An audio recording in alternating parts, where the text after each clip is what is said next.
মই আজি কবি জুনু চেতিয়াদেৱৰ আৰু এটি কবিতা আবৃত্তি কৰিবলৈ লৈছোঁ। কবিতাটোৰ নাম হৈছে স্মৃতিৰ এখিলা পাতত। স্মৃতিৰ পাতত এক সেউজীয়া সপোন, মান অভিমানত উটি ফুৰা এটি অবুজ মন।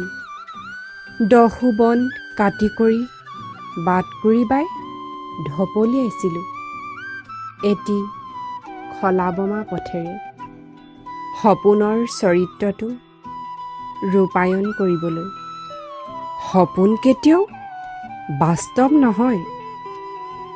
জীৱন নাটৰ ভাওনাখনত মাথো আখৰাহে কৰিলোঁ, মঞ্চস্থ কৰিব নোৱাৰিলোঁ। তীক্ষ্ণ অভিমানৰ বাদ বিবাদত সেয়েহে চাগে আজিও মঞ্চ উকা। এতিয়া হৃদয়ৰ আঁৰত আধা অঁকা ছবিবোৰ ৰাখিনো কি কৰিম? স্মৃতিৰ পাততো যদি পোকে ধৰে, বেলিও লহিয়ালে।